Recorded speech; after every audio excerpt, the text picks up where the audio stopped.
We are now almost 8 months removed from the NFL draft, so it's time to re-examine the first-round quarterbacks from the 2018 draft. Along with Zach Robinson, I'm Cole Brown. To start, let's take a look at Baltimore Ravens quarterback Lamar Jackson, who just recently took the job from Joe Flacco. Yeah, you know, we thought that this might happen at some point. Unfortunately, it was due to a Flacco injury, but he's played well enough to keep that job. He has him right in the thick of the playoffs, and it's going about as we expected. We knew that it was going to be a heavy dose of the run game, what they were going to try to do, kind of minimize how many times he's throwing the football a game and exactly how they want to clear that up.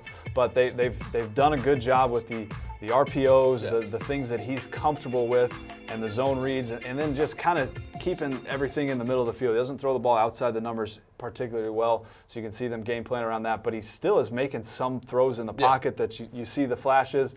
The down-to-down consistency and accuracy is what we're always going to be striving to see with Lamar Jackson, and it's just going to take some time. But right now, their formula of playing good defense, running the football, ball control, the old school way of thinking is working, and you know, they almost pulled off the upset against the Chiefs last week, so they got something going. Yeah, it's been fun to watch him play over the last few weeks. Up next, we have Arizona Cardinals quarterback Josh Rosen. He has a 54.5 overall grade on the year. Not the best, but what have you seen? It's been tough. These next three guys we'll talk about are in brutal situations. Absolutely. When you look at the skill positions around them, you look at the offensive line. Josh Rosen's offensive line has been brutal all season, and when we came into this season, we said of all these quarterbacks that needs a stable offensive line, it's Josh Rosen. He's a pocket passer, pure progression guy, wants to work from 1 to 2 to 3 and hang in the pocket, not going to get out on the move a ton and use his legs. So it's not a surprise to see him struggling this season because he's under pressure so much. He has a 38.1 passer rating under pressure.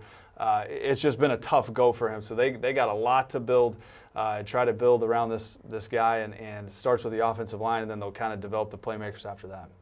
Up next, we have Buffalo Bills quarterback Josh Allen. I will say, though, it's been kind of funny to watch him scramble as much as he's doing this year. It really is. I mean, that's been the story, is how much he's taken off and running. He has 490 rushing yards, leads all quarterbacks, and he obviously missed a bunch of time with the injury. So I think we all knew he was an athletic guy, but him running away from some of these defenders and some of these guys like a Telvin Smith and some of these athletic linebackers has been a little bit of a surprise to see him be able to do that. But it's going to come down to, with him consistently playing from the pocket. Is everything going to be a scramble play where he's taking off? Is everything going to be a scramble play where he's making plays with his arm? It's going to be a heavy play action passing game that they're going to build around this guy. But right now, for what the pieces that they have, the offensive line, it's a revolving door receiver. You don't even know some of these guys that he's throwing to. So he's in a tough spot, but he is making the best of that spot with these runs and just making a few plays a game. Their defense is obviously playing well, so they're hanging around. Yeah, up next, we'll take a look at the third overall pick for the New York Jets, Sam Darnold, who just recently came back from injury, so he hasn't had the full season, but what have you seen since he's been back? Last week was a great game for him.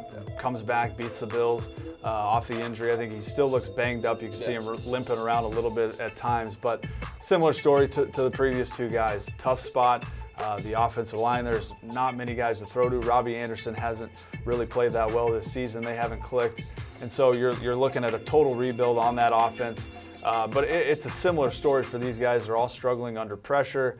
They're forcing the football. Yeah. Some of Sam Darnold's misreads of coverage have been a little bit surprising. We knew he turned the ball over in college, but some of these mistakes have been pretty big errors on his part. So we'll see if he can clean this thing up, learn a lot from this season. Maybe he can build on that Buffalo Bills win last season and kind of finish the season out strong.